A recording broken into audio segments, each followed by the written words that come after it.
The radio crackled at 0247 hours, and Ava Miller's finger froze on her rifle. A voice came through, distorted, desperate. Falcon 2-9er, coordinates 37 Delta, 3KIA, need immediate extract. She keyed her mic. Authenticate with current challenge code. Only static. Then weaker. They're coming back. Jack, you monitoring this? Her spotter's voice came back tight.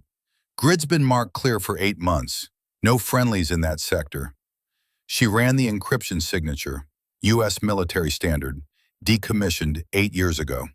That code hasn't been active since 2017, Jack said quietly. The voice crackled again. Please, someone. Ava stared at the empty valley through her scope. What is it? She asked. Jack's answer made her blood run cold. A ghost, or something worse.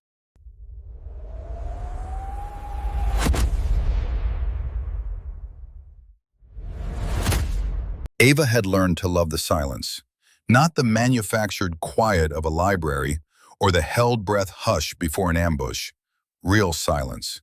The kind that existed in places where humans hadn't walked in months, where the wind moved sand across stone and nothing else mattered. She'd been in country for 93 days, and the desert had started to make sense to her in ways that civilization never had. Through her scope, she tracked the empty road that snaked through the valley floor. 6 kilometers of cracked asphalt that led from nowhere to nowhere. Intel said enemy supply lines had been cut 3 weeks ago. The locals had evacuated or gone to ground. What remained was a wasteland of abandoned checkpoints and blast-marked buildings slowly being reclaimed by sand. Her position was good, a rocky outcrop that gave her 360-degree visibility and enough elevation to spot movement at 2,000 meters. The Barrett was zeroed, her rifle maintenance was religious, and she had enough water and rations for another 48 hours before the scheduled exfil. Routine work. Important but dull. You still breathing up there, Ava? Jack's voice crackled through her earpiece, breaking 6 hours of radio silence. Barely. She adjusted her position, feeling the bite of stone through her tactical vest. Nothing's moving, not even the wind. That's what worries me. Jack had a way of making statements sound like questions, prodding at the edges of things until you saw what he saw. Silent sectors don't stay silent. Maybe they finally figured out this whole area is not worth dying for. Maybe. He didn't sound convinced. What's your timeline? She checked her watch. Exfil in 48 hours. Transports scheduled for 0600 day after tomorrow. Weather? Clear tonight, but command's tracking a sandstorm system moving in from the northwest. Should hit our grid around dawn the day after tomorrow. So you've got maybe 36 hours of good visibility before nature shuts you down. She could hear him tapping something, probably pulling up the meteorological data on his end. I don't like it. Too many variables lining up. You don't like anything, Jack. I like predictable. I like boring. His voice carried the weight of too many deployments, too many friends who'd stopped coming home. What I don't like is when everything goes quiet right before the timeline gets compressed. Ava swept her scope across the valley again. Empty road, abandoned structures, the skeletal remains of a burnt-out vehicle near the southern checkpoint. She'd been looking at the same view for 6 days, and nothing had changed. Not one thing. That should have felt reassuring. Instead, it felt like holding your breath underwater, waiting for your lungs to betray you. The temperature dropped as night settled in, the way it always did in the desert. Ava pulled on her cold weather layer and switched her scope to thermal imaging. The valley transformed into a map of heat signatures, cooling rocks in shades of orange, the lingering warmth of day-heated structures fading to blue. Still, nothing moved. She ate an MRE without tasting it, hydrated by rote, ran through her mental checklist of ammunition counts and equipment status. The Barrett had 20 rounds loaded, another 40 in reserve. Her sidearm was a Sig Sauer M18 with 3 spare magazines. She carried 2 smoke grenades, 1 fragmentation grenade, and a knife that had saved her life in Kandahar when her rifle jammed at the wrong moment. Enough firepower to hold a position or fight her way out, but not enough to wage a war. Which was fine. She wasn't here to wage war. She was here to watch, report, and disappear before anyone knew she'd been there. At 0200 hours, she checked in with Jack. Overwatch 7 to command. Status report, all quiet. Copy that, Overwatch. Jack sounded tired. Satellite imagery shows no movement in your sector. We're tracking some activity about 20 clicks west, but it's moving away from your position. What kind of activity? Vehicle convoy. 3 trucks heading south. Could be insurgents, could be smugglers.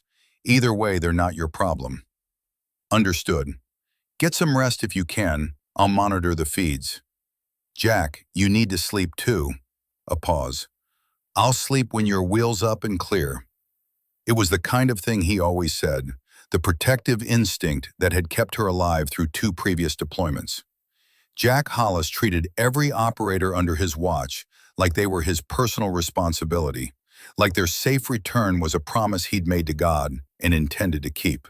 She settled back against the rocks, keeping the scope in peripheral view, and let her mind drift to the in-between state that wasn't quite sleep, but wasn't quite wakefulness either. Combat meditation, some people called it. The ability to rest while remaining alert enough to respond to threats in less than a second. That's when the radio crackled to life with the voice that sounded like it was calling from beyond the grave. Falcon 29er, coordinates 37 Delta, enemy contact, 3 KIA, need immediate extract. Ava's hand shot to her radio. The voice was wrong, distorted like someone speaking through water and static in time itself. The encryption signature didn't match current protocols. Falcon 29er, this is Overwatch 7. Authenticate with current challenge code. Only static answered. Then the voice again, weaker. Out of time. They're coming back. Jack. She switched to the command frequency. You monitoring this? Jack Hollis had been her spotter for 3 deployments before his knees gave out and command moved him to tactical support. 62 years old, 26 years in service, and he could read a battlefield like sheet music. I'm hearing it. His voice was tight. Grid reference puts them 14 clicks northeast. Problem is that grid's been marked clear for 8 months. No friendlies assigned to that sector. Could be a patrol that wandered off route. Could be. A pause. Ava, run that encryption signature through the legacy database. She pulled up the analysis protocol. When the result populated, her mouth went dry. The encryption was real. U.S. military standard. Decommissioned 8 years ago. Jack. I see it. His voice had gone flat. That code hasn't been active since Operation Sandstorm, 2017. The radio crackled again, clearer now. Please, someone, we can't hold out much longer. Ava stared at her scope, at the empty valley that suddenly felt like it was watching her back. Protocols said, report it, wait for orders. Her gut said something else entirely. I'm going to check it out, she said. Jack's response came after 3 long seconds. No, you're not. Someone could be. Someone was, 8 years ago. His voice carried weight she'd never heard before. That signal's been dead for nearly a decade. Whatever you're hearing right now, it's not a rescue mission. Then what is it? Silence. When Jack finally spoke, his voice was quiet enough that she almost missed it over the wind. I don't know. And that's what scares me. Ava spent 15 minutes trying to reestablish contact, sweeping through every frequency. Nothing but static and wind and the occasional pop of atmospheric interference. Jack, you logged that transmission, right? Every word. He was typing fast. Running voice analysis and signal trace now. She pulled up her tactical map and marked the coordinates. 37 Delta. The grid sat in a depression between 2 ridge lines, about 14 kilometers from her position. According to her overlay, The area had been cleared and marked inactive. "Talk to me, Jack." Signal originated from bearing 045, range approximately 14,000 meters. His voice was controlled, measured. Voice stress analysis shows genuine distress markers. Whoever's transmitting believes they're in danger. But the encryption is 8 years old. "I know," she heard him exhale. "I'm pulling the operational archives for 2017. Ava watched the valley. Equipment malfunction that defaulted to old encryption, captured gear being used by enemy forces, or something else entirely. "Got it," Jack said. "Operation Sandstorm, October 2017. Joint Task Force operating in this sector. Mission lasted 6 weeks. Officially, complete success. They eliminated 3 key targets, disrupted enemy operations for months. And unofficially, they lost 4 men in the final week.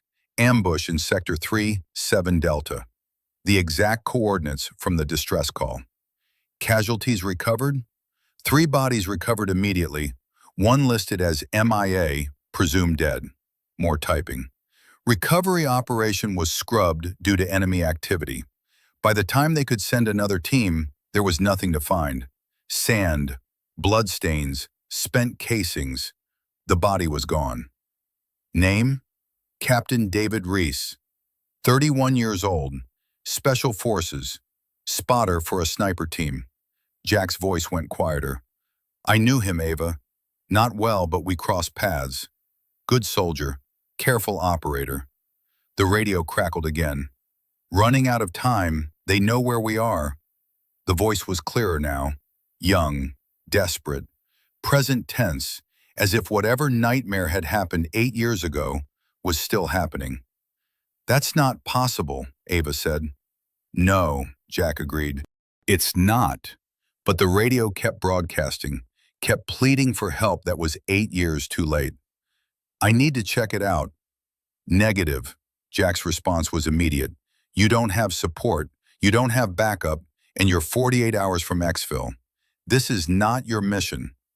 Someone could be alive out there." "No one is alive out there. Reese died 8 years ago." "Then explain the transmission."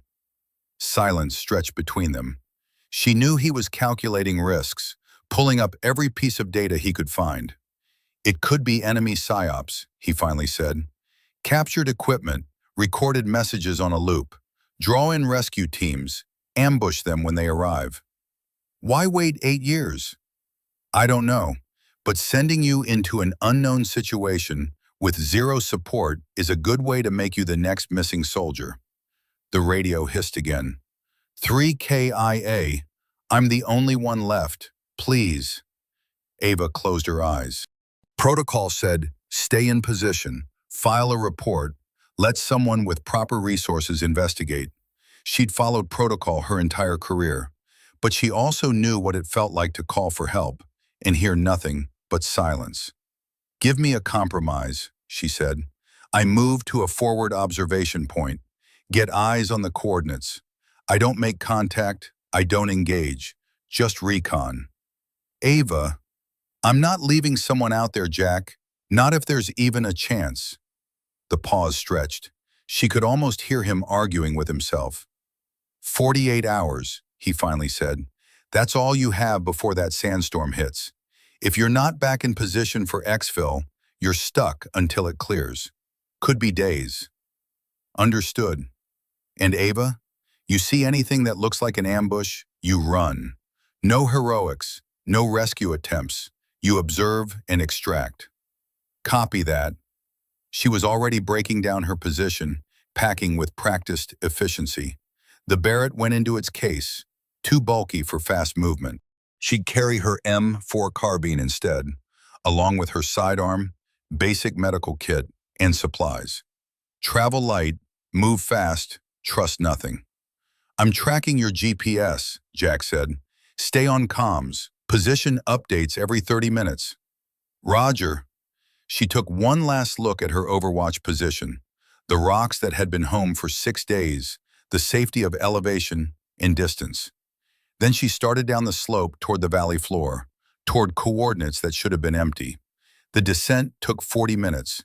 Ava picked her route carefully, staying in shadows, avoiding skyline exposure. The moon was a sliver, giving just enough light to navigate without night vision, but not enough to betray movement. At the valley floor, she paused behind a cluster of boulders and keyed her radio. Overwatch 7 to command. Phase line Alpha reached. Copy that. Jack's voice was steady. Satellite shows clear for 5 clicks in all directions. Weather update. That storm system's moving faster than predicted. You've got 36 hours, maybe less. Understood. Moving to phase line Bravo. She started northeast, moving in 20-meter bounds. Sprint, drop, observe, repeat. The terrain was a mix of hard-packed sand and rock formations that provided decent cover but limited visibility. Every 50 meters she stopped and scanned with her M4's optic, looking for heat signatures, movement, anything that didn't belong. Nothing. The silence was absolute. No insects, no night birds. Nothing but wind and sand and the sound of her own breathing. At 3 kilometers, she found the first anomaly. Tire tracks. Fresh enough that the edges hadn't collapsed, old enough that wind had softened them. She knelt, examined the tread pattern with her red lens flashlight. Military vehicle, probably a Humvee or MRAP, heading northeast, toward the coordinates. Jack, I've got vehicle tracks, recent, within the last 72 hours. That doesn't match any patrol schedules. She heard him typing. Could be indigenous forces, but they don't usually operate in that sector. Or someone who doesn't want to be on a schedule. Keep moving, stay sharp. She followed the tracks for another kilometer before they veered off toward a dry wash and disappeared. Something about that bothered her. Vehicles didn't just vanish. They either got stuck, got destroyed, or got hidden. At 5 kilometers, she found the second anomaly. Footprints, boot prints, military style, at least 3 different individuals. They converged from different directions, met at a flat area of rock, then scattered again. Recent enough that she could still see clear heel and toe impressions. Someone had been here. Multiple someones. Jack, I've got foot traffic, multiple personnel, within the last 48 hours. Copy. His voice had an edge now. Ava, I'm not liking what I'm seeing. You've got unknown personnel in a supposedly clear sector, vehicle activity that's not on any log, and a transmission that shouldn't exist. You want me to abort? A long pause. No, I want you to be ready to run. She kept moving, but now every rock formation looked like an ambush position. Every shadow held potential threats. Her finger rested against the trigger guard of her M4, ready to move into the trigger well at the first sign of contact. At 8 kilometers, the terrain changed. The open desert gave way to a series of low ridgelines and dry riverbeds, terrain that was perfect for concealment but terrible for observation. She slowed her pace, taking twice as long to clear each bound. The radio crackled again, making her drop into a crouch. Losing blood. Can't stop it. Please hurry. The voice was different this time, weaker, but also clearer, as if she was getting closer to the source. Jack, did you copy that? Affirmative. Signal strength increasing. You're within 2 clicks of the source. Running voice analysis? Already on it. Typing sounds. Ava, this is going to sound crazy, but the voice signature matches Captain Reese's records. 87% probability. She froze. That's not possible. He's been dead for 8 years. I know, but the computer doesn't lie about voice patterns. Either someone found his body and extracted vocal samples, or what? Jack didn't answer right away. When he did, his voice was careful. Or we need to redefine what we think we know about that operation.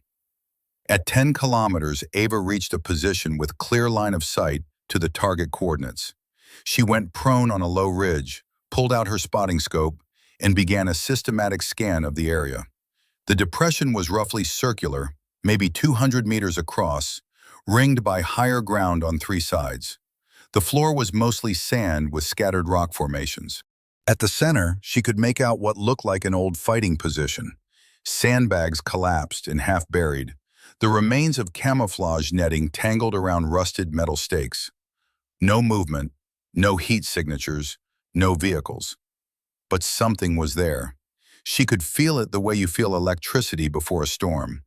She pulled out her rangefinder and started logging distances, marking reference points, building a mental map of the terrain.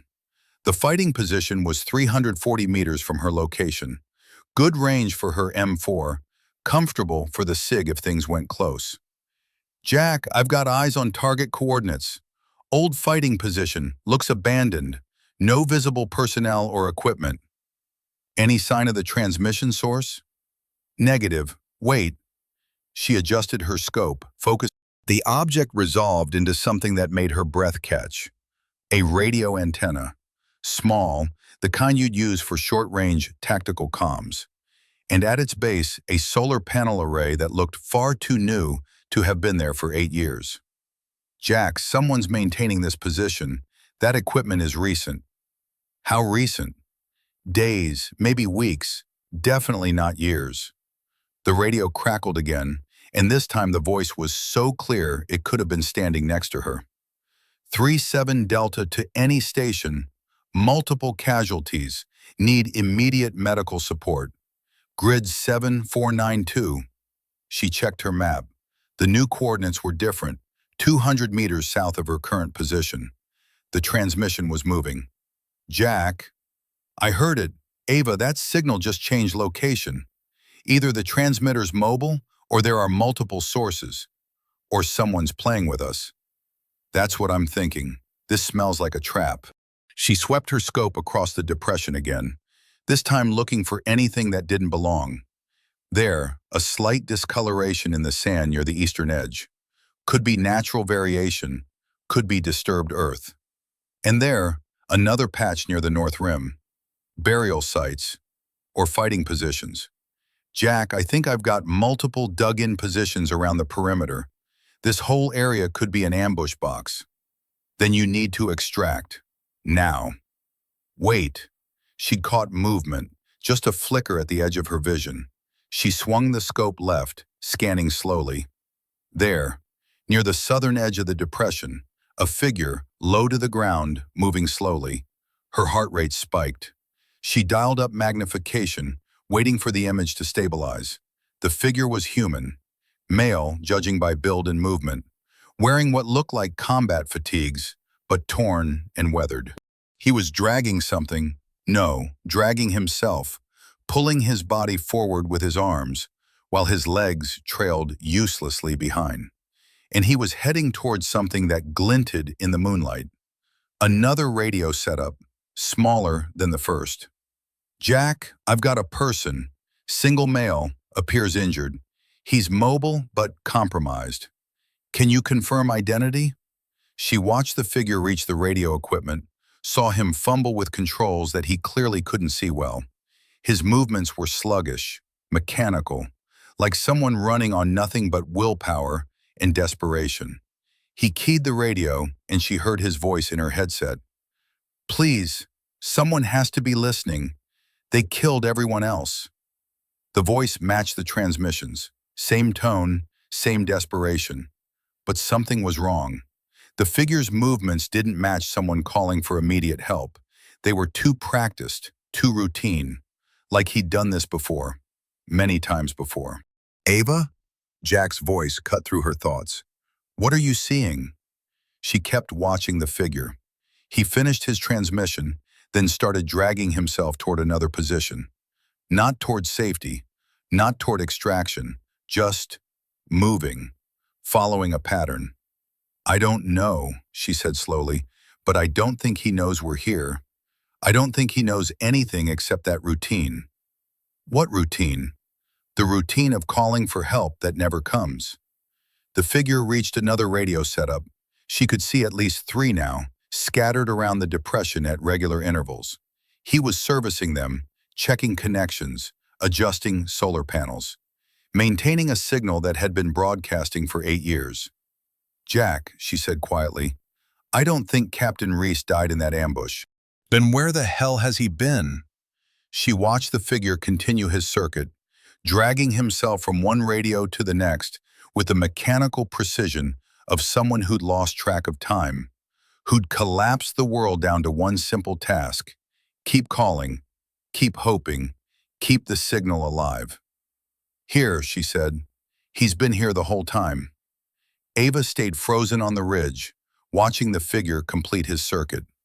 Each movement was deliberate, economical, the kind of efficiency you developed when energy was a limited resource, and every action had to count. Jack, I need confirmation.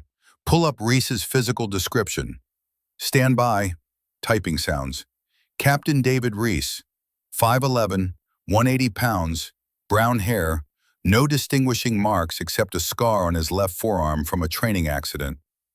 She zoomed in on the figure as he adjusted a solar panel.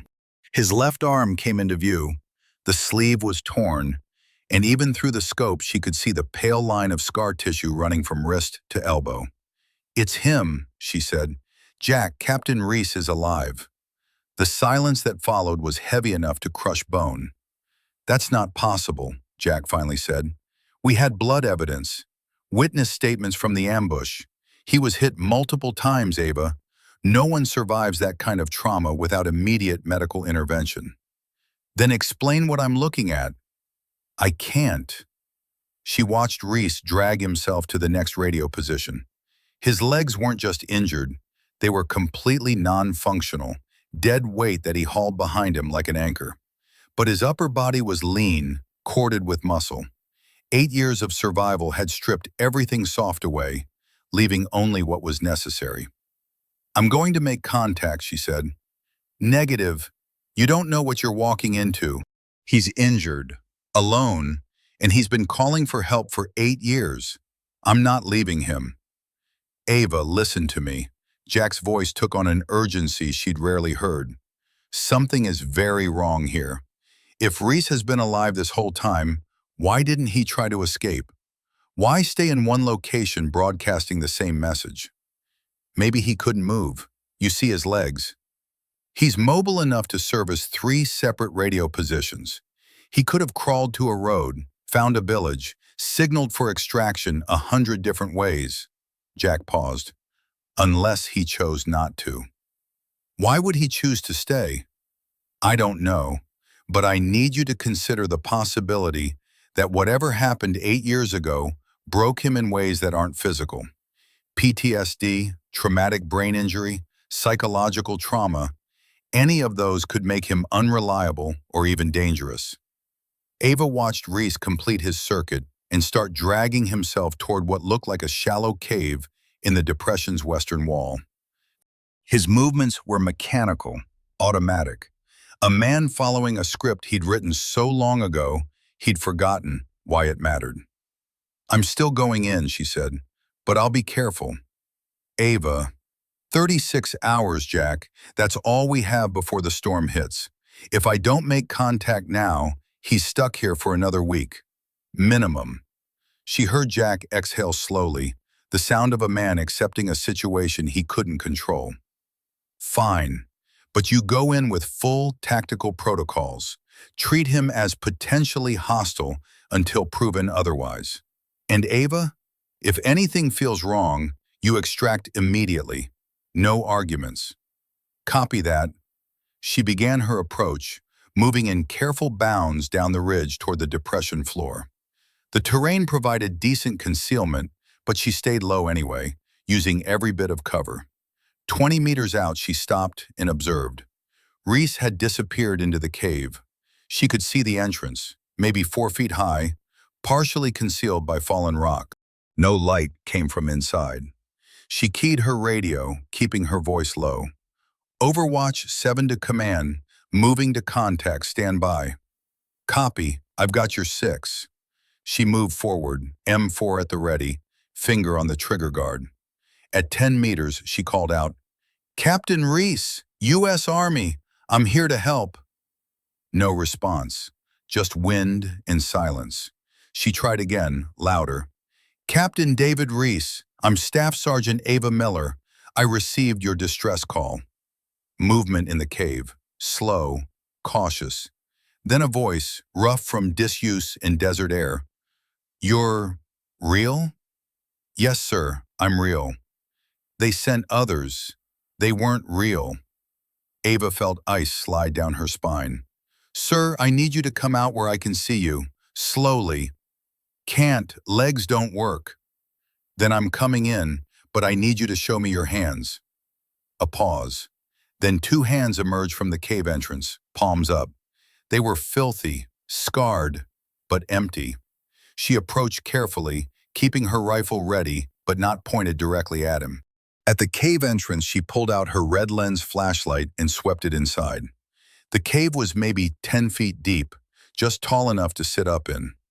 Reese was propped against the back wall, his legs twisted at angles that made her stomach turn.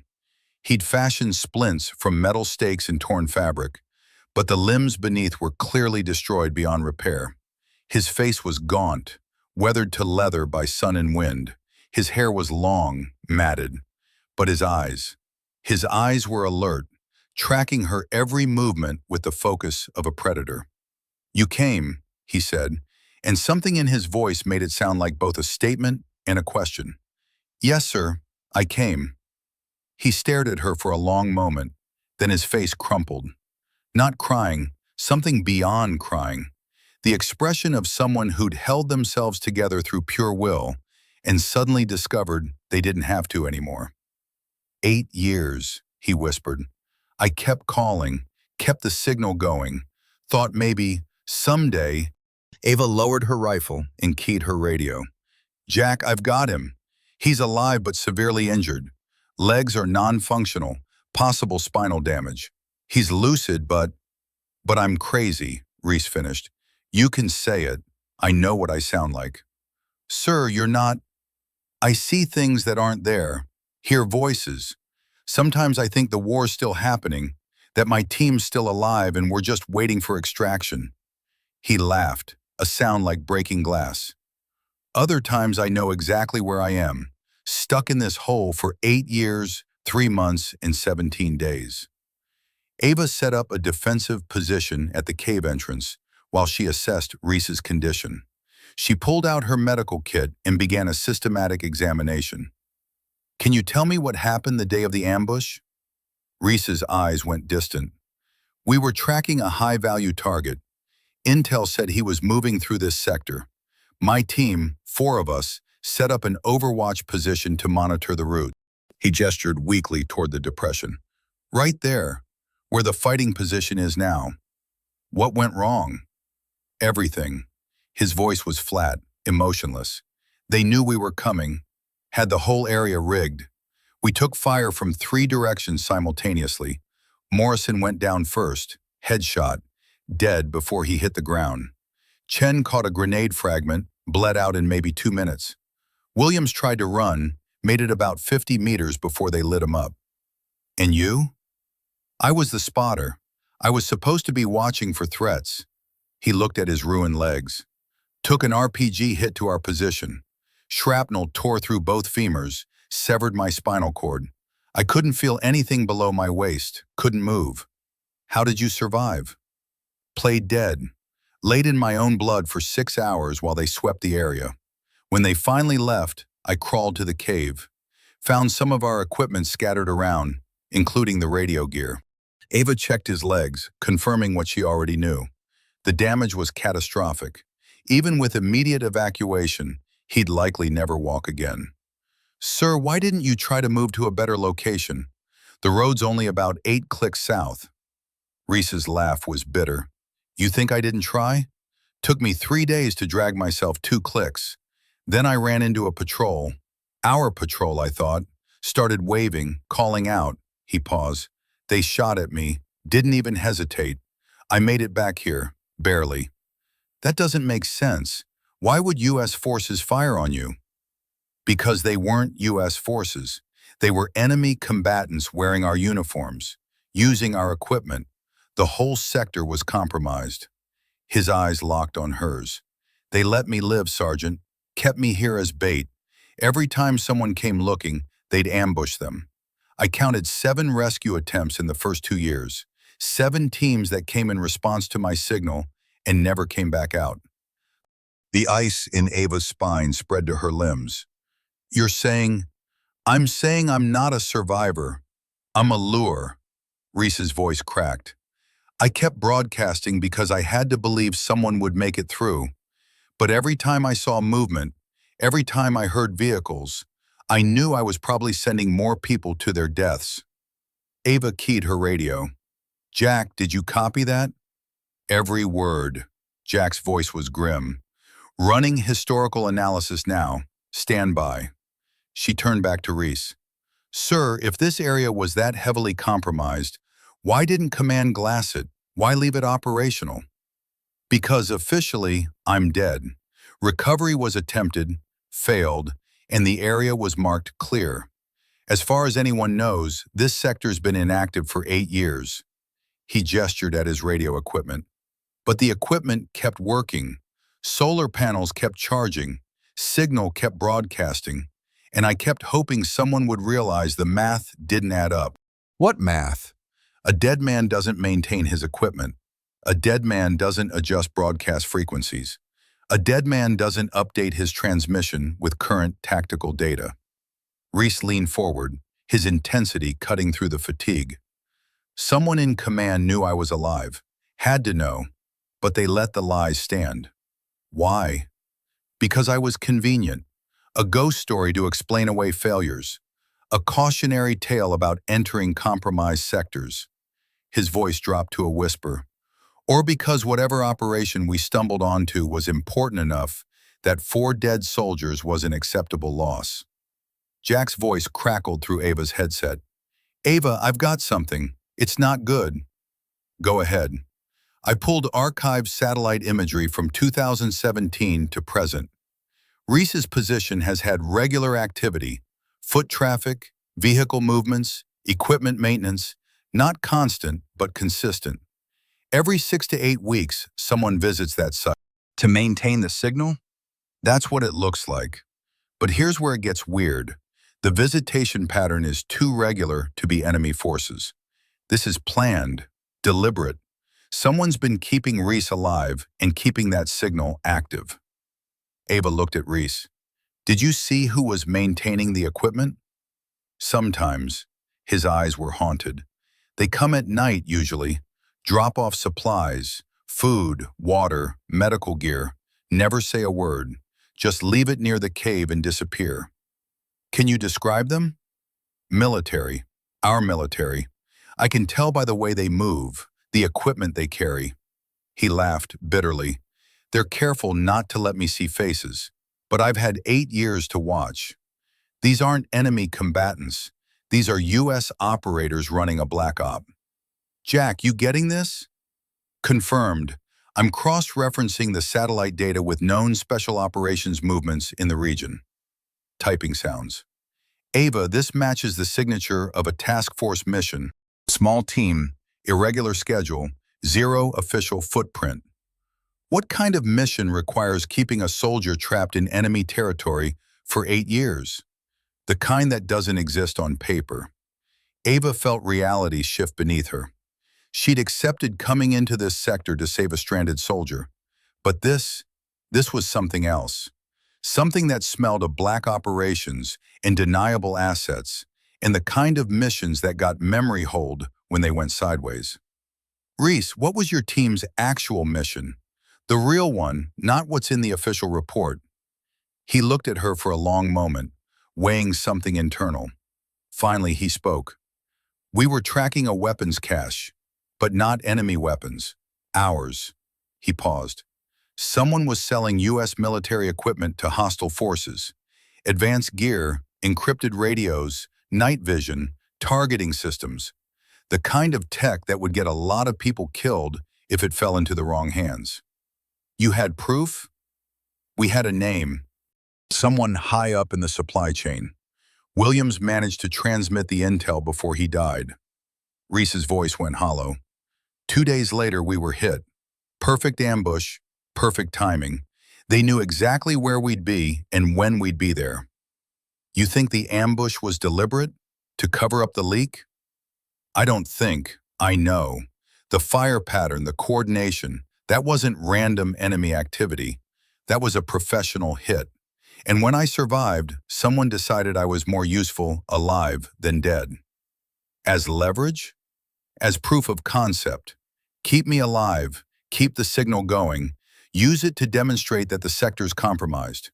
Anyone who questions the weapons leak or starts digging into supply chain irregularities gets reminded that looking too hard in the wrong places gets soldiers killed. Ava's mind raced. If Reese was right, his survival wasn't an oversight, it was intentional. A living ghost story to keep investigators away from a corruption network that had been operating for 8 years. Jack, we need to get him out. Now. Agreed. But Ava, if he's right about this, the moment you try to extract him, you're going to have bigger problems than terrain and weather. What kind of problems? The kind that don't want witnesses. If someone's been running this operation for 8 years, they're not going to let Reese walk away now. As if on cue, movement caught Ava's eye. 200 meters north, a heat signature appeared on her M4's thermal optic. Then another, then 3 more. Jack, I've got multiple contacts inbound from the north. 5 personnel, tactical formation. They're not on any patrol schedule. Ava pulled Reese deeper into the cave and took up a defensive position at the entrance. Sir, how often do the supply teams visit? Every 6 to 8 weeks, but they were just here 3 days ago. Fear crept into his voice. They've never come back this fast. Then these aren't supply runners. No. Reese's voice was dead certain. These are cleaners. Someone knows you're here, and they're coming to make sure neither of us leaves. Ava watched the contacts move through her optic. Professional movement, good spacing, textbook small unit tactics. These weren't insurgents or local militia. These were trained operators. Jack, I need options. You're in a depression with limited egress routes. High grounds controlled by incoming hostiles. Best option is to hole up and wait for them to pass. And if they don't pass? Silence. She checked her ammunition. 4 magazines for the M4, 3 for her sidearm, 2 grenades.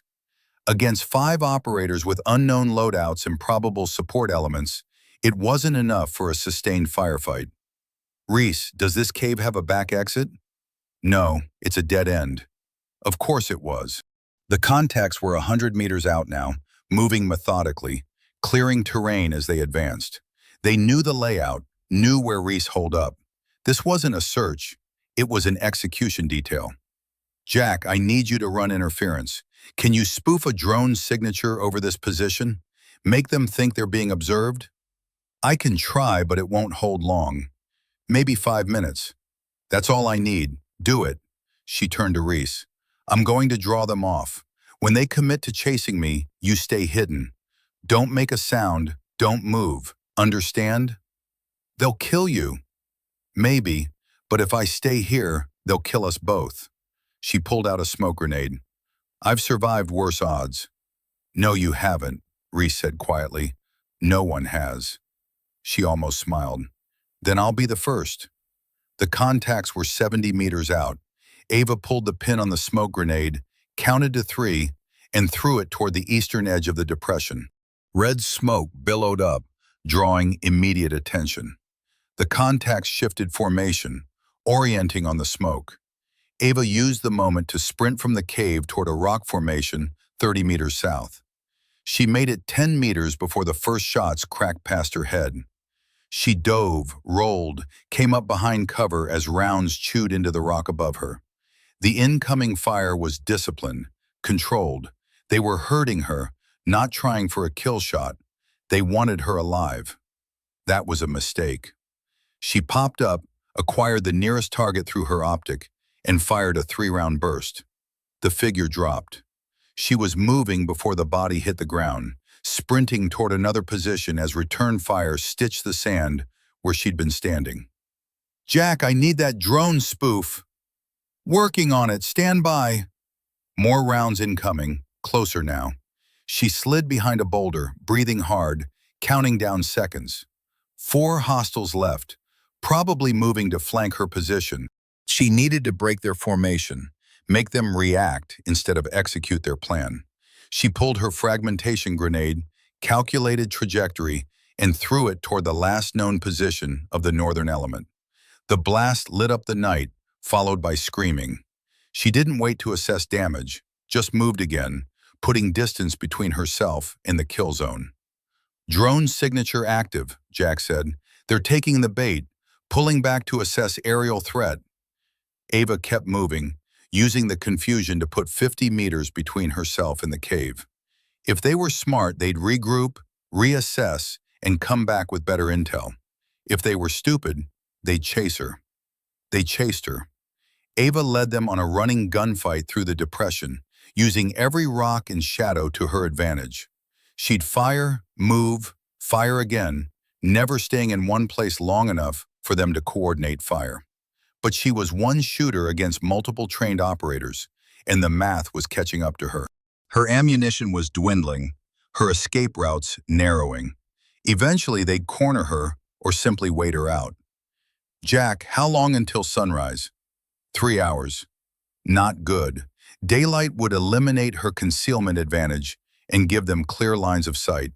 She needed to end this before dawn, or she was done. Movement to her left. She fired instinctively, saw the figure drop. 3 hostiles left. But her magazine ran dry. She dropped it, slapped in a fresh one, and realized it was her last. 30 rounds between her and death. Ava, you need to disengage. Jack's voice was tight with stress. Your GPS shows you're moving away from viable extraction routes. I can't disengage. They'll go back for Reese. Reese is already dead. You don't have to be. She almost laughed. 8 years ago, someone had made that same calculation. Leave Reese to die because the mission was compromised. And look where that had gotten them. A ghost signal, a cover-up operation, and a corruption network that had probably killed dozens more soldiers while everyone looked the other way. No, she said, not this time.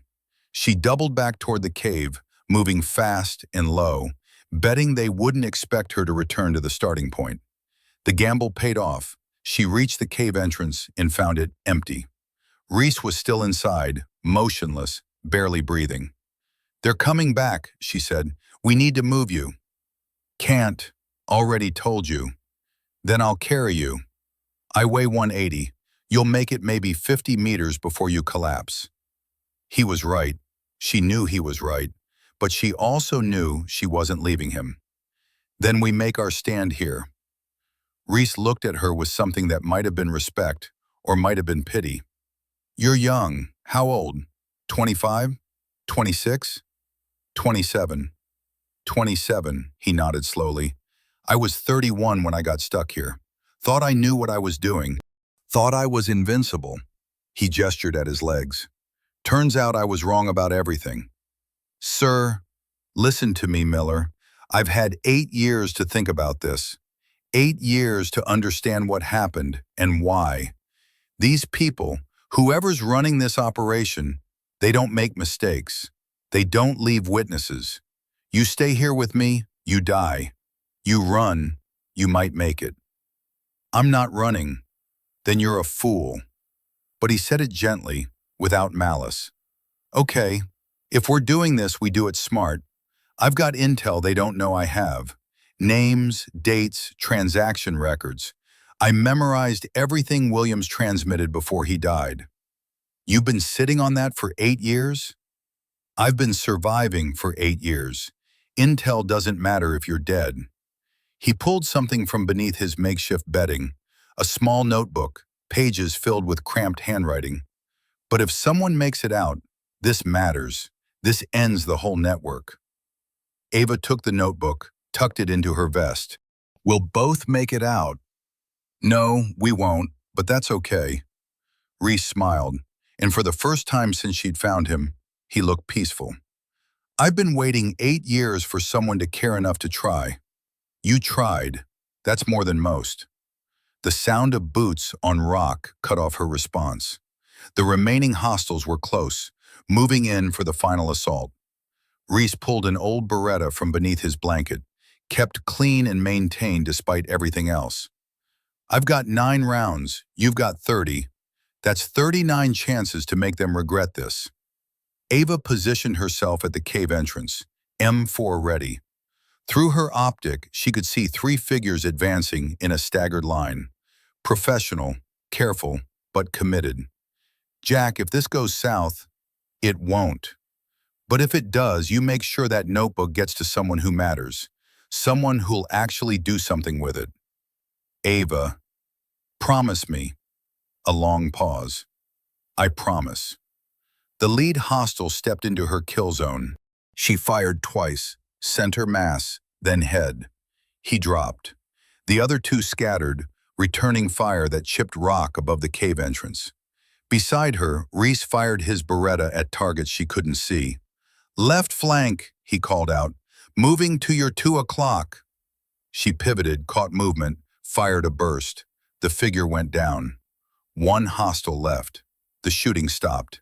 Silence settled over the depression, broken only by wind and the sound of their own breathing. He's going to wait us out, Reese said. Smart move, he's got time. We don't. Then we force his hand. Ava pulled her last smoke grenade. When this pops, I'm going to rush his position. You cover the cave entrance in case he tries to flank. That's suicide. So is sitting here. She threw the grenade. Smoke billowed, and she was moving before it fully deployed. Sprinting through the haze, M4 up, scanning for targets. The last hostile stepped out from behind a rock formation, weapon raised. They fired simultaneously. Ava felt the impact before she heard the shot. A sledgehammer blow to her chest that lifted her off her feet and slammed her backward into the sand.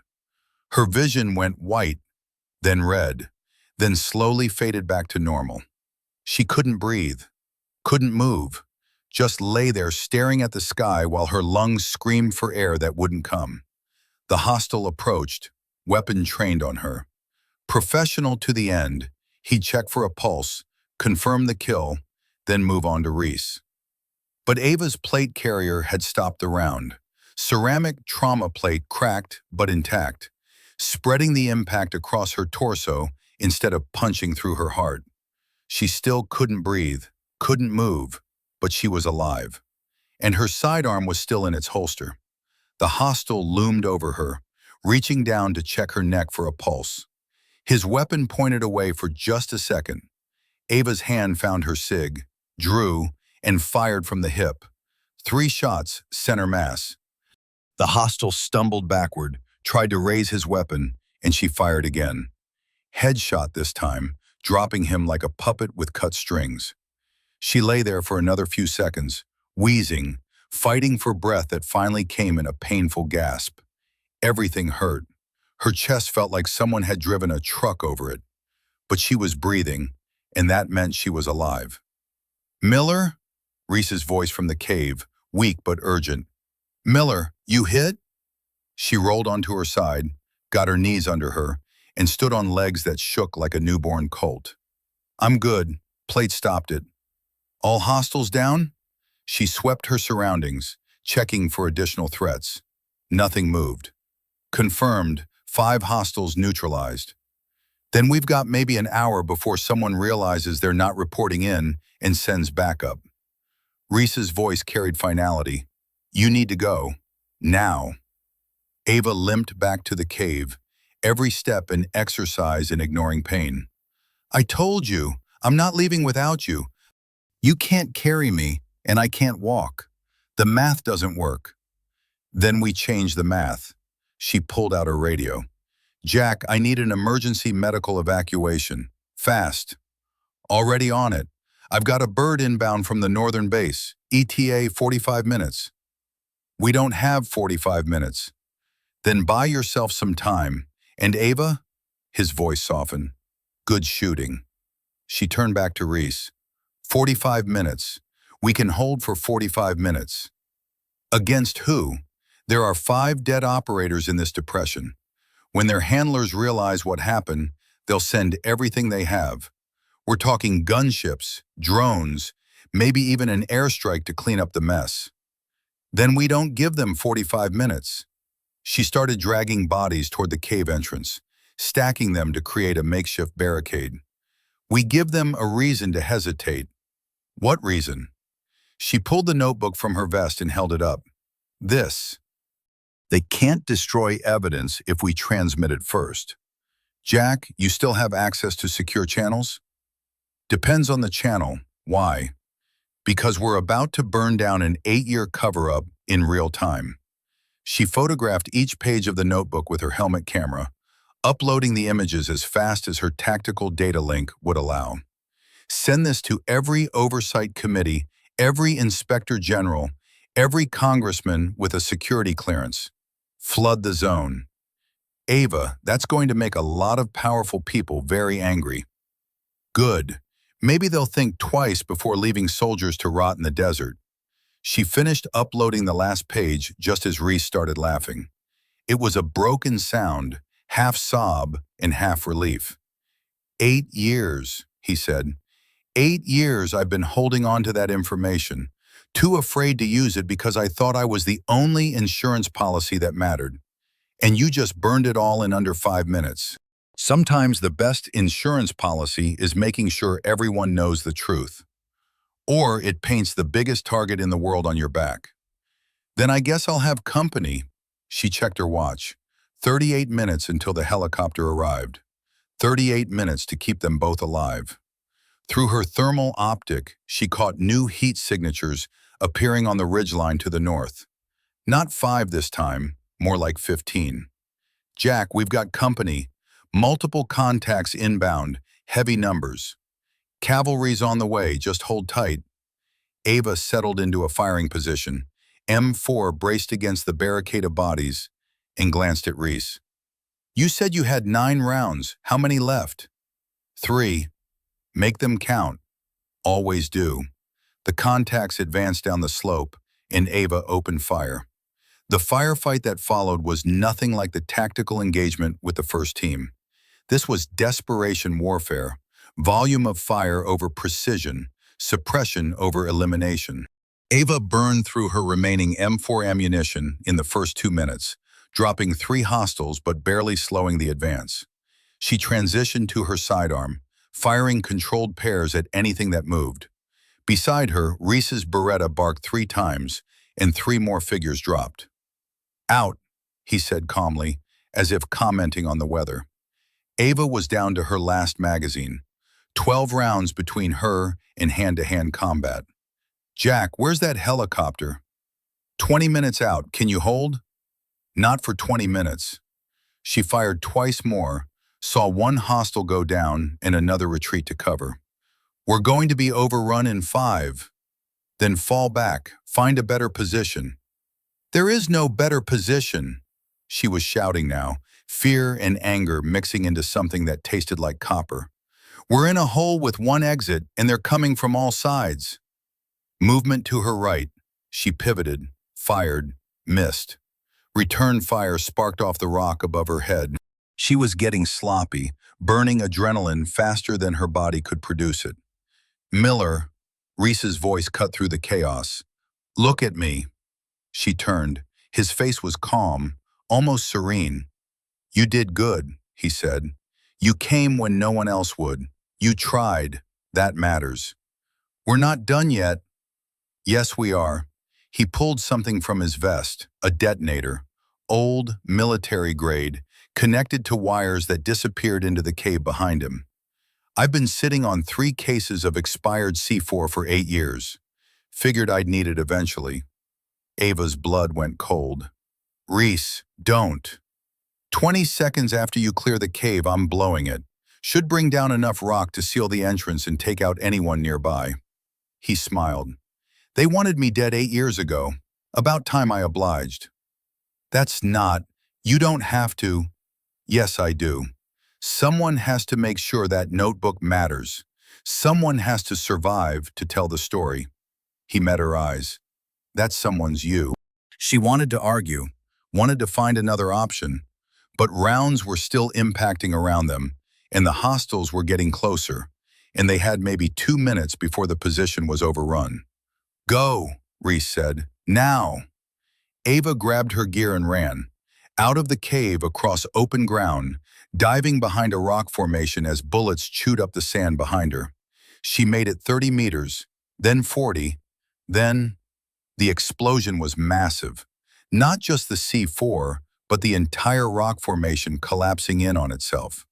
The shock wave knocked her flat, showering her with debris. When she looked back, the cave was gone, buried under tons of stone. And with it, Captain David Reese. The hostiles had scattered, caught in the blast radius. Ava used the confusion to sprint toward the eastern edge of the depression, away from the fighting, toward anything that looked like escape. "Jack, I'm clear of the primary position. Reese is..." Her voice broke. "Reese is gone." "Copy that. Bird's 15 minutes out. Head for the extraction point." She ran, ignoring the pain in her chest, the burning in her lungs, the voice in her head that screamed at her to go back. But there was nothing to go back to, just rock and dust, and the ghost of a man who'd waited 8 years to finally rest.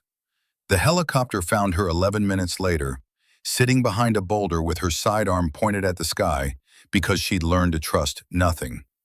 The crew chief had to shout 3 times before she lowered her weapon and let them pull her aboard.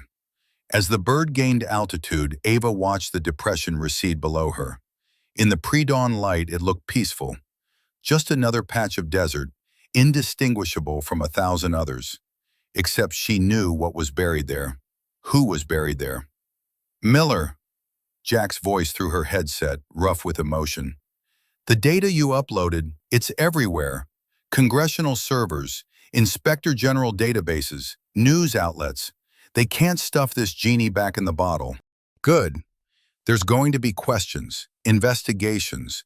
You'll be in the middle of a shitstorm." "I know. And whoever was running that network, they're going to be very unhappy with you." "I know that too." She touched her vest where Reese's notebook had been. The physical copy was gone, destroyed in the blast. But the data lived on, replicated across 100 servers, impossible to erase. "Was it worth it?" Jack asked quietly. Ava thought about Reese, 31 years old when he'd been left to die, 39 when he'd finally gotten his wish. 8 years spent in a hole, keeping a signal alive, hoping someone would care enough to find him. She thought about the soldiers who'd been killed with equipment sold to their enemies, the oversight that had been ignored, the corruption that had festered because everyone had decided one man's life wasn't worth the political cost of investigation. "Yeah," she said, "it was worth it." The helicopter banked north, toward safety, toward debriefings and questions, and the complicated aftermath of doing the right thing in the wrong way. Below, the sun was rising over the desert, painting the rocks in shades of gold. And somewhere in that light, buried under stone, a soldier who'd never stopped fighting finally got to rest. The debriefing lasted 14 hours. They sat her in a windowless room at a forward operating base and ran through everything 3 times. What she'd seen, what she'd heard, what Reese had told her. They wanted details about the hostiles, tactics, equipment, any identifying features. They wanted to know about the notebook, the intel, the decision to transmit. Ava answered mechanically, her voice flat, her responses precise. She'd learned long ago that emotion was a liability in these situations. They didn't want to hear about guilt or loss or the sound a man makes when he accepts his own death. They wanted tactical data, actionable intelligence, information that could be filed and analyzed and used to build a case. So that's what she gave them. But when they asked about her decision to approach Reese's position, despite orders to observe and extract, she looked them in the eye and didn't flinch. "I heard a distress call. I responded. That's what we do. You violated operational security, engaged unknown hostiles without support, and made tactical decisions beyond your authority." "Yes, sir." "Do you understand that your actions have triggered multiple high-level investigations? That careers are being destroyed because of what you uploaded?" Yes, sir. Do you have any regrets? She thought about Reese's face in those final moments. Peaceful, almost grateful. 8 years of survival, 8 years of hope, finally coming to an end because someone had cared enough to try. No, sir, I don't. They dismissed her eventually, probably because they'd run out of questions or because they'd realized she wasn't going to give them the answers they wanted. As she left the debriefing room, Jack was waiting in the corridor. He looked older than she remembered, tired, but when he saw her, something in his expression softened. You did good, Ava. I got a soldier killed. No, you gave a soldier peace. He fell into step beside her. The intel you uploaded, it's already bearing fruit. 3 general officers placed on administrative leave. A dozen supply chain personnel under investigation. The whole thing's blowing wide open. Good. There's also a target on your back. People who lost their careers because of this, they're going to remember your name. Let them. She paused outside the barracks. Jack, when you were talking to Reese's file earlier, you said you knew him. How well? Jack was quiet for a moment. Well enough. We worked together on a joint operation back in 15. He was a good spotter, professional, had a wife and a daughter back home. They know he's dead? Officially, he's been dead since 2017. They had a funeral, a flag ceremony, the whole thing. He paused. But between you and me, I'm going to make sure they know the truth, that he didn't die in that ambush, that he survived for 8 years because he was that stubborn and that tough. They deserve to know. Ava nodded slowly. It wasn't enough. Nothing would be enough, but it was something. A small correction to a history that had been written wrong. What happens now? She asked. Now, you get some rest. Then we figure out what comes next. And if I don't want to rest, if I want to find out who left him there, who gave the order to scrub the recovery operation? Jack smiled grimly. Then I guess we'll be working together again, because I've got questions too. She looked at him, this man who'd kept her alive through 3 deployments, who'd believed her when she said she'd found a ghost, who'd helped her burn down a conspiracy in real time, and felt something shift inside her. Reese had survived 8 years alone, but she didn't have to. Okay, she said, where do we start?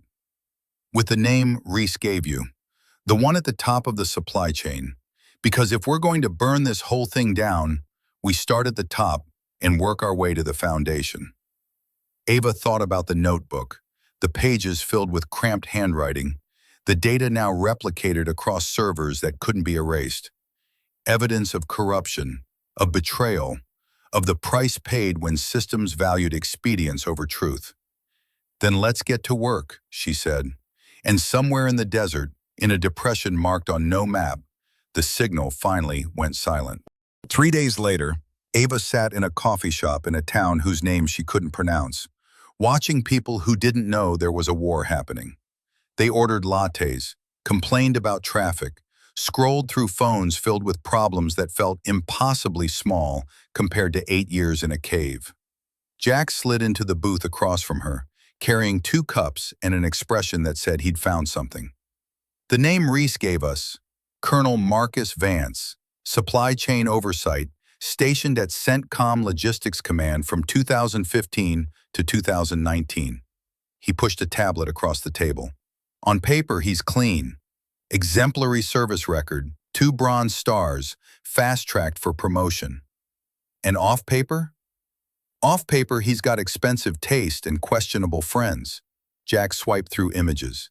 Vance at high-end restaurants, luxury hotels, always with men in expensive suits who had the look of defense contractors. His salaries may be $90,000 a year. His lifestyle suggests 3 times that. Ava studied the photos. Vance was late 50s, fit, with a kind of confidence that came from knowing the system protected you. Where is he now? Retired last year, consulting for private military contractors. Lives in Alexandria, does speaking engagements, probably sleeping very well at night. Until now. Until now. Jack pulled up another file. Here's where it gets interesting. Remember those 7 rescue attempts Reese mentioned? The teams that went in and never came back? Yeah, I pulled the casualty reports. All of them were attributed to enemy action, ambushes, IEDs, the usual dangers of operating in hostile territory. But the pattern's wrong. Every single incident happened within 2 weeks of someone filing an inquiry about equipment discrepancies. Ava felt something cold settle in her stomach. He was using Reese's signal as a kill box. Lure in anyone who asks questions, take them out, blame it on the compromised sector. That's my read. And it worked for 8 years because everyone accepted the narrative. That sector's hot. Stay away.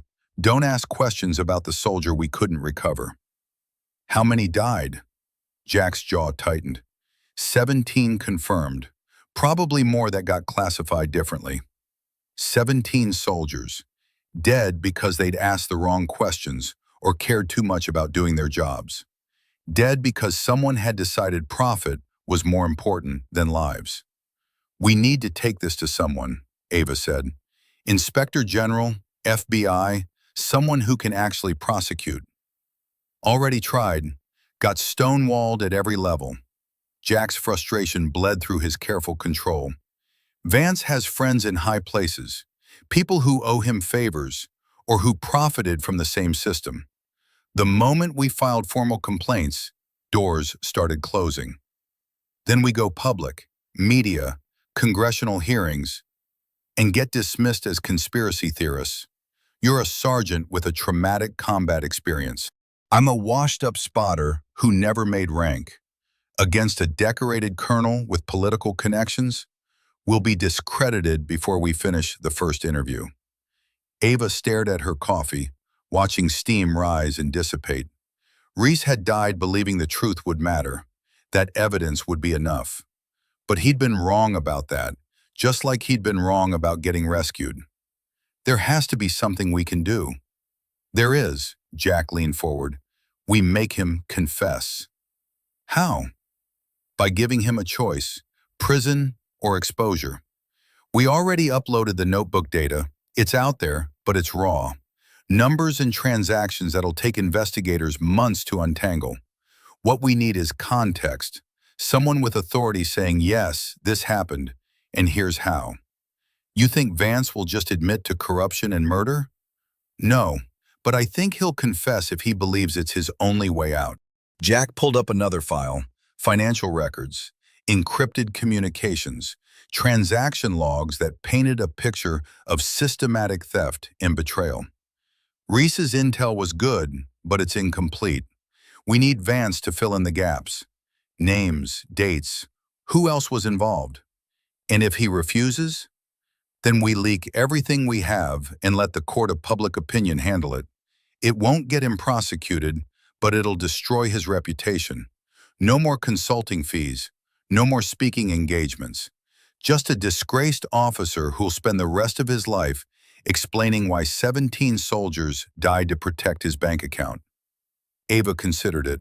It wasn't justice, not real justice, the kind that came with trials and sentences.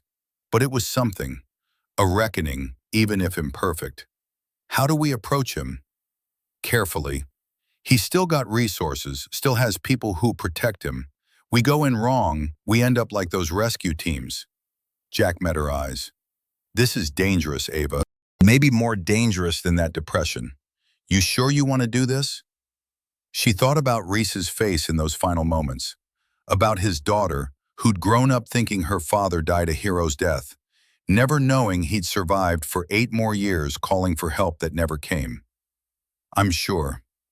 They found Vance at a defense industry conference in Crystal City, giving a presentation on logistics efficiency.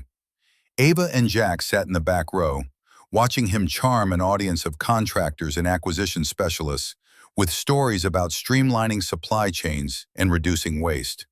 He was good, charismatic, authoritative, the kind of speaker who made complex topics sound simple.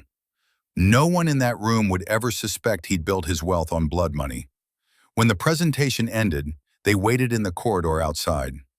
Vance emerged 15 minutes later, surrounded by admirers asking for business cards and follow-up meetings. He handled them with practiced ease, promising to connect and stay in touch. Then he saw Ava. She watched recognition flicker across his face, not because he knew her specifically, but because he knew the type. Young soldier, hard eyes, the look of someone who'd seen things they couldn't forget.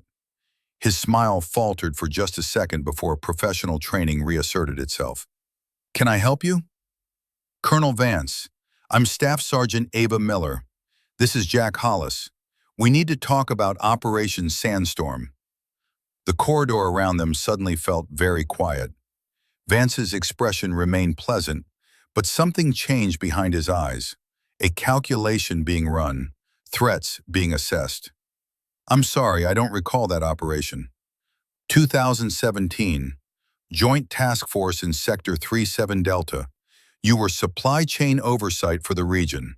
I oversaw dozens of operations. You'll forgive me if I don't remember every one. "This one was memorable," Jack said quietly. 4 soldiers killed.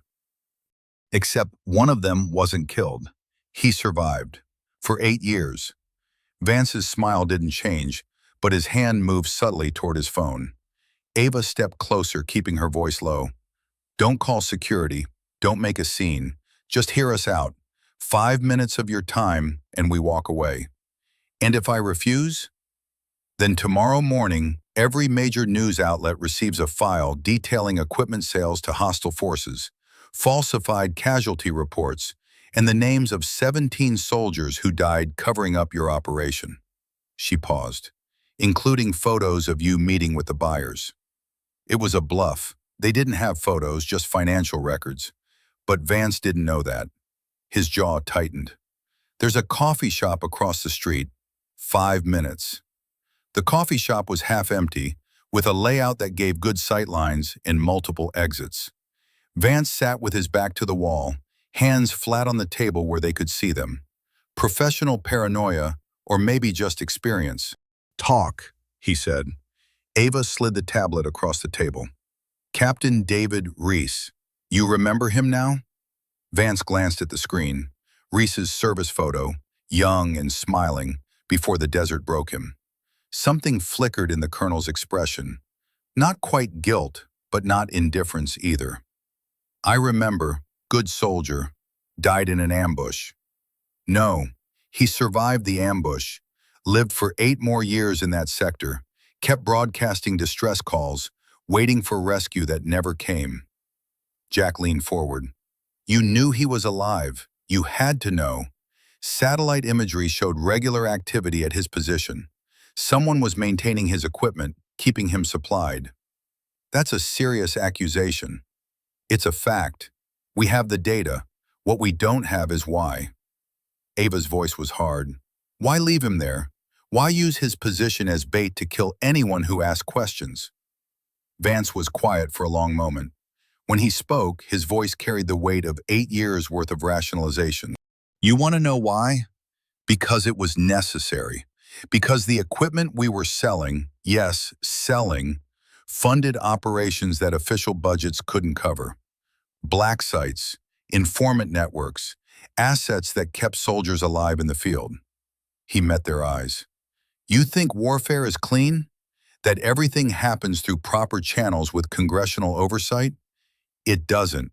Never has. That doesn't justify murder, doesn't it?" Vance's voice rose slightly. "How many soldiers did those operations save? Hundreds? Thousands? And you want to destroy that because 4 men died in an ambush?" 17 men, Jack corrected. 17 soldiers who died because you needed to protect your network. Don't dress it up as patriotism. This was about money and power, not saving lives. "You don't know what you're talking about." "Then explain it to us." Ava kept her voice level. "Tell us how selling advanced equipment to hostile forces was serving the national interest. Tell us how leaving Reese to rot was necessary. Make us understand." Vance stared at her, and for a moment she thought he might actually try, might actually attempt to justify 8 years of corruption with rhetoric about greater goods and necessary evils. Instead, he laughed, a bitter sound that carried no humor. You're young. You still think the system works, that truth matters, that doing the right thing gets rewarded. He shook his head. I thought that once too. Spent 30 years following the rules, doing everything by the book. And you know what I got? Passed over for promotion, while officers who played politics got their stars. Watched good programs get defunded, while money went to pet projects that accomplished nothing. So you decided to take what you felt you deserved? I decided to be practical. The equipment we sold, it was going to be decommissioned anyway, scrapped or sold for pennies on the dollar. Why not put it to use? Fund operations that actually mattered. And the money you pocketed, that was practical too? Vance's expression hardened. Compensation for risk, for doing what needed to be done while everyone else looked the other way. What about Reese? Ava's voice was quiet but intense. What was his compensation? 8 years alone, legs destroyed, calling for help until he finally gave up? What did he get for your practicality? Collateral damage, regrettable but unavoidable. Unavoidable? She felt rage building, the kind that made her hands shake. You could have extracted him any time, could have ended his suffering with one phone call, but you didn't, because he was more useful suffering. More useful as a cautionary tale to keep people from looking too close. You don't understand the complexity. I understand perfectly, Jack cut him off.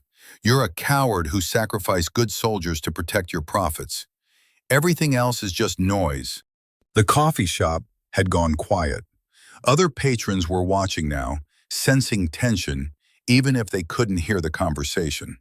Vance noticed, and his professional mask slipped back into place. This conversation is over. No, it's not. Ava pulled out a small recording device, set it on the table. That was your confession. Every word recorded. We give you 2 options. Cooperate with investigators, provide full testimony, and maybe you serve 5 years in a minimum security facility. Or we release this recording along with all of Reese's intel, and you spend the rest of your life fighting criminal charges while your reputation burns.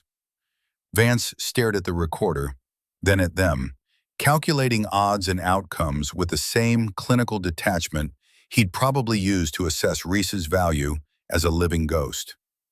That recording won't hold up in court. I didn't confess to anything specific. Maybe not, but it's enough to trigger investigations you can't control. Once that starts, people will talk. Your partners, your buyers, everyone who profited from this system. They'll cut deals to save themselves, and you'll be the one left holding the bag. You're bluffing.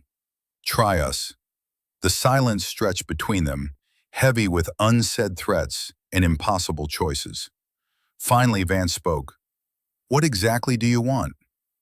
They spent the next 6 hours in a secure location that Jack had arranged, a safe house maintained by someone who owed him favors from a previous life. Vance sat across from them with a laptop and a legal pad, walking them through 8 years of corruption. Names came first. Other officers involved, defense contractors who'd facilitated the sales, intermediaries who'd connected buyers with sellers. Vance didn't spare anyone. Once he decided to talk, he talked comprehensively. Maybe it was calculation, spreading the blame around to dilute his own guilt. Maybe it was just exhaustion, the relief of finally admitting what he'd done. Then came the operations. Equipment manifests showing what was sold, encrypted radios, night vision systems, targeting computers, even some weapons. Dates and locations where transfers occurred. Financial records showing how money moved through shell companies and offshore accounts. The equipment sales started small, Vance explained, his voice flat with resignation. Older gear, stuff that was being phased out anyway. But then people realized how much money could be made. Newer equipment, better technology. The buyers paid premium rates. Who were the buyers? Ava asked. Initially, local militias we were trying to cultivate as assets, give them equipment, Build relationships, gather intelligence, standard practice. He paused. But then some of that equipment ended up in enemy hands. Battles where our soldiers faced their own technology. And when people started asking questions, you silenced them.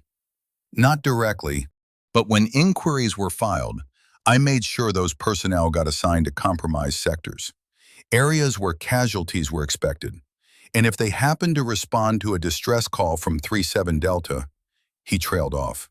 They got ambushed, Jack finished, by enemy forces using equipment you sold them. Yes, Ava felt sick. The elegant brutality of it. Turn investigation into tragedy, turn tragedy into cautionary tale. Anyone who looked too closely at supply chain discrepancies got a lesson in the dangers of unauthorized operations. And Reese, why keep him alive? Because a living ghost is more effective than a dead martyr.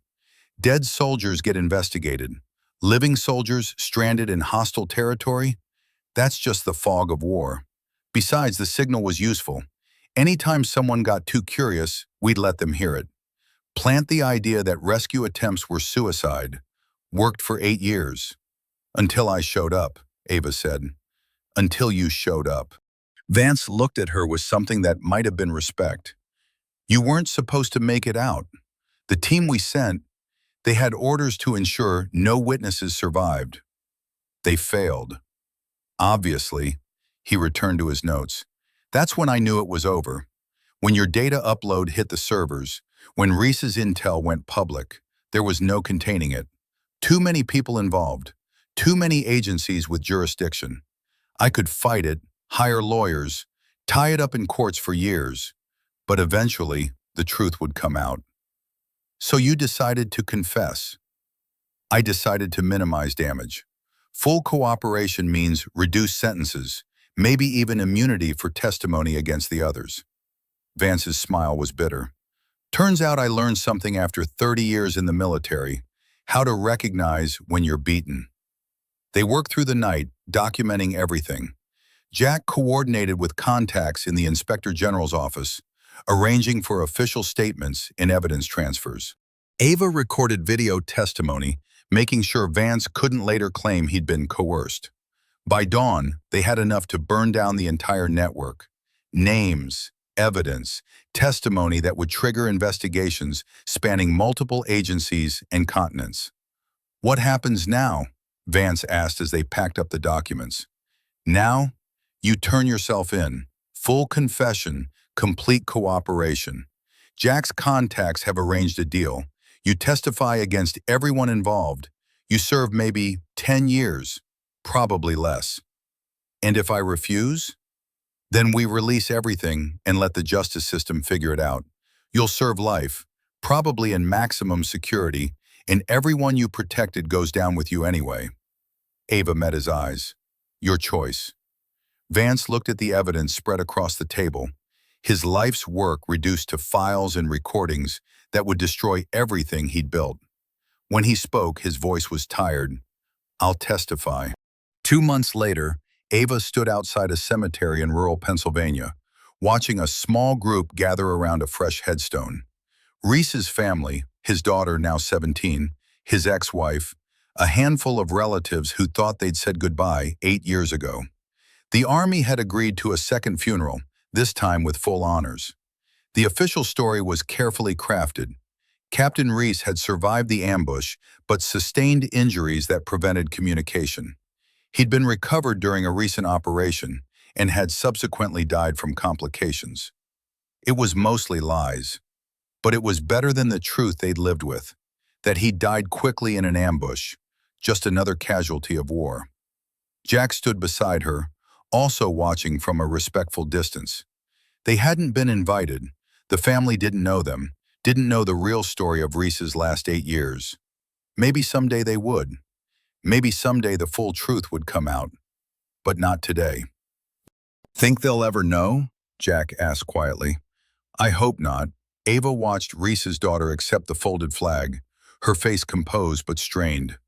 Let them remember him as a hero who survived impossible odds. That's closer to the truth than anything else. You did good, Ava. Got him home. Got him buried, you mean? That's not the same thing. It's all we could do. They watched the ceremony conclude, the family departing in quiet grief. When everyone had gone, Ava approached the headstone. Simple granite, standard military issue. Captain David Reese. Dates of birth and death. The second date updated to reflect when he'd actually died, not when the Army had declared him dead. She set down a small object wrapped in cloth. Reese's old Beretta, the one he'd used to defend the cave. She'd cleaned it, maintained it, kept it in honor of the man who'd held on to it for 8 years.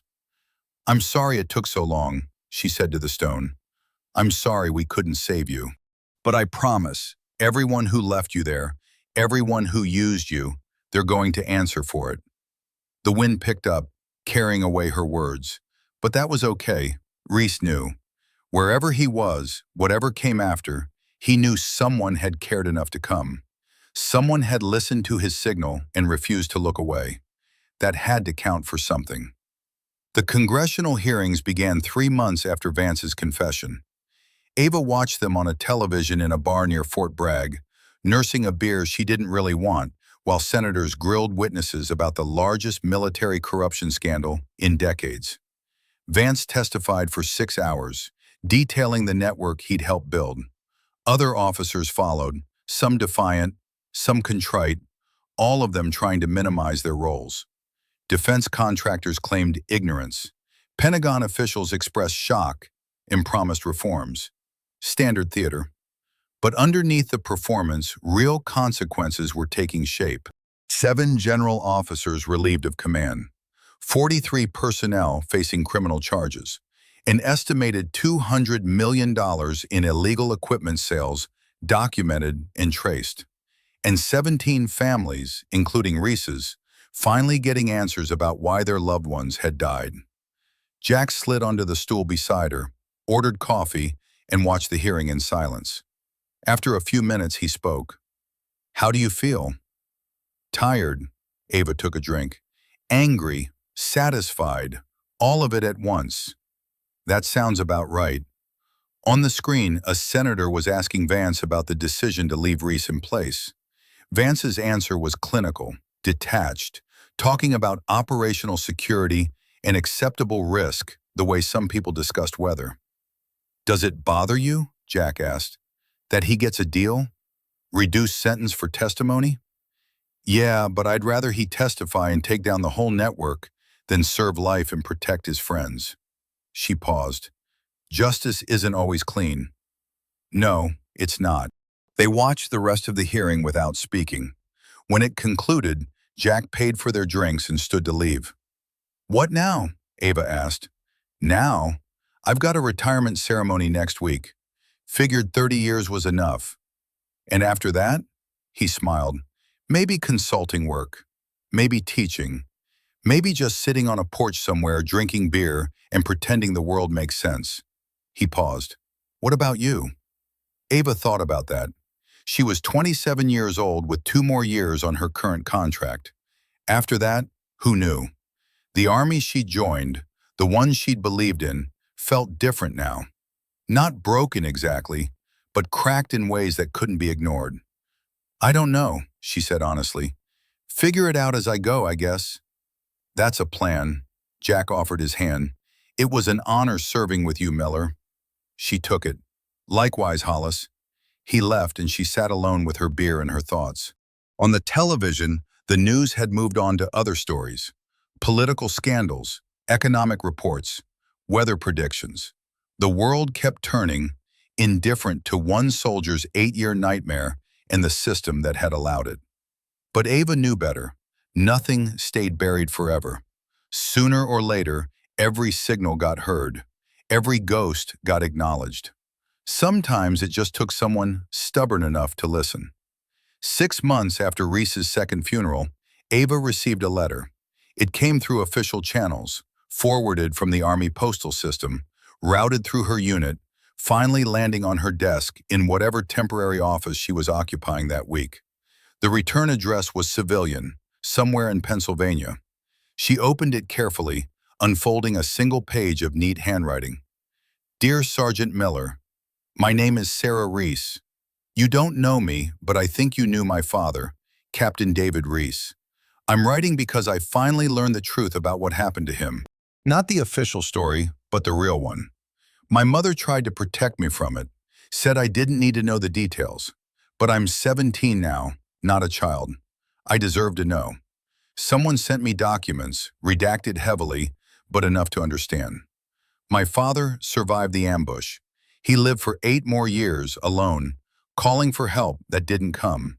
And when someone finally found him, he sacrificed himself to make sure the truth got out. That someone was you. I don't know what to say except thank you. Thank you for caring when no one else did. Thank you for risking your life to bring him home. Thank you for making sure the people responsible faced justice. My father was a hero, not because of how he died, but because of how he lived. Even in that cave, even knowing he might never be rescued, he kept fighting. He kept hoping. I want to be like that, strong enough to keep fighting even when everything seems hopeless. Brave enough to do what's right, even when it costs everything. I know you probably can't respond to this letter. Security reasons, or maybe just because it's too painful. That's okay. I just wanted you to know that my father mattered, that what you did mattered. Thank you for bringing him home. Sarah Reese. Ava read the letter 3 times, each pass blurring more as tears she hadn't known she was holding broke free. She'd spent 6 months telling herself she'd done the right thing, that the outcome justified the cost. But Sarah's words made it real in a way congressional hearings and criminal proceedings couldn't. Reese had mattered, not as evidence or testimony or a cautionary tale, but as a father, a soldier, a man who'd refused to give up. And for 8 years, no one had known. She folded the letter carefully, tucked it into her pocket, and made a decision. The drive to Pennsylvania took 9 hours. Ava made it in 7, pushing her rental car faster than she should, driven by something she couldn't name. Sarah Reese lived in a small town that looked like it had been transplanted from a postcard. Tree-lined streets, modest houses, the kind of place where people knew their neighbors and cared about Friday night football. Ava found the address from public records, parked down the street, and sat for 20 minutes trying to figure out what to say. Finally, she knocked. Sarah answered, tall for her age, dark hair like her father's, eyes that had seen too much grief for 17 years. When she saw Ava's uniform, recognition flickered. Sergeant Miller? Yeah, I'm sorry to just show up. I got your letter and Ava paused, not sure how to finish. I wanted to meet you. Sarah's eyes filled, but she blinked the tears back and opened the door wider. Please, come in. They sat in a living room filled with photos. Reese in uniform, Reese with his daughter as a child, Reese smiling at some forgotten moment before the desert took him.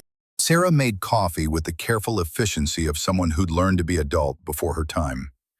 How much do you know? Ava asked. Enough.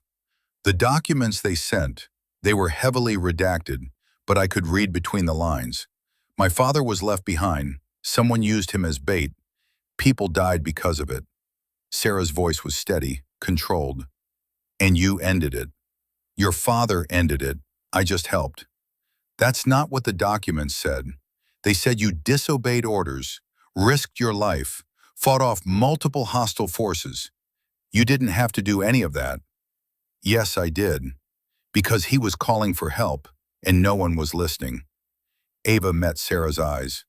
Your father deserved better than what happened to him. Better than being forgotten. Better than being used. I couldn't give him his life back, but I could give him justice. Sarah was quiet for a moment, then stood and walked to a bookshelf.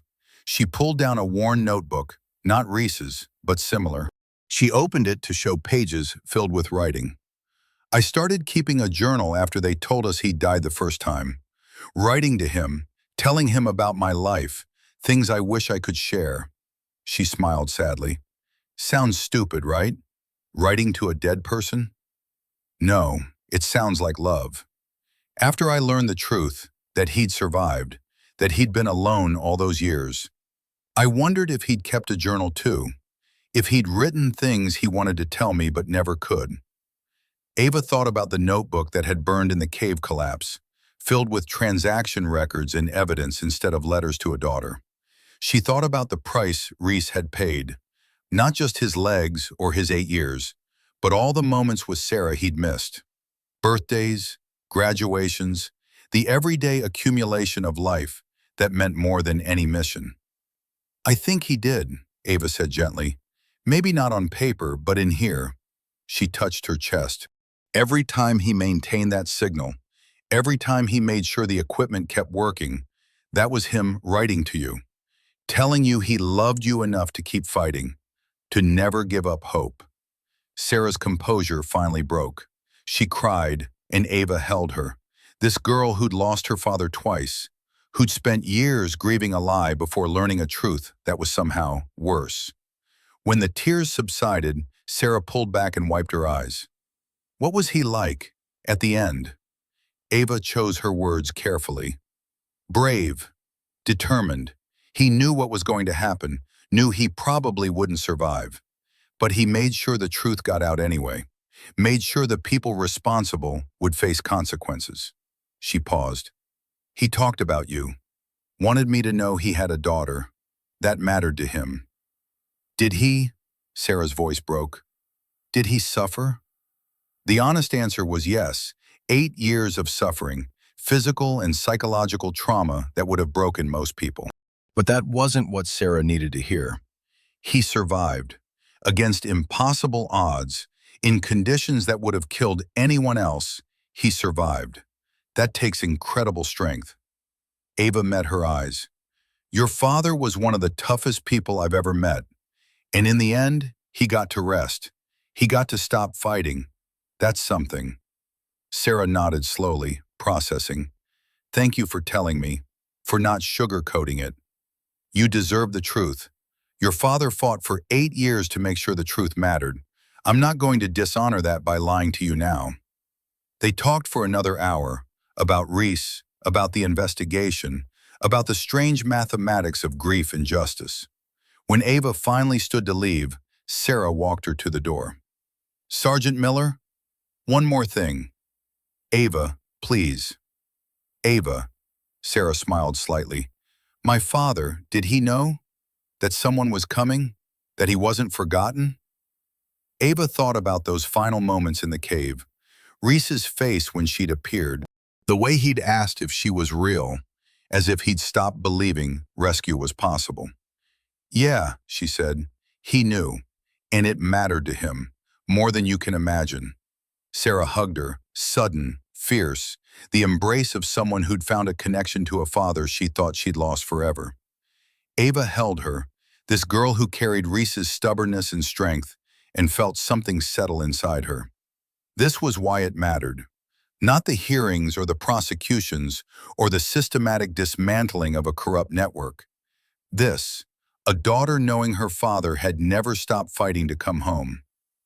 Thank you, Sarah whispered, for bringing him back to us.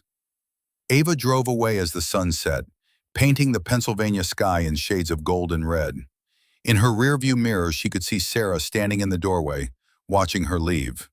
And somewhere, in memory, in legacy, in the ripples that spread when someone refuses to accept injustice, Captain David Reese finally got the ending he deserved. Not the one he'd gotten, but the one he'd earned. 1 year after Reese's death, Ava stood in a different desert, on a different deployment, scanning a different valley through a different scope. But some things remain the same. The silence, the heat, the careful mathematics of survival in places that wanted you dead. Her radio crackled, Jack's voice transmitted from some operations center thousands of miles away. He'd taken that consulting job after all, advising on logistics and supply chain integrity, making sure the system that had failed Reese got fixed, one procedure at a time. Overwatch 7, status report. All quiet, nothing moving. Copy that. Weather's clear for the next 72 hours. Intel shows no expected activity in your sector. Understood. She paused. Jack?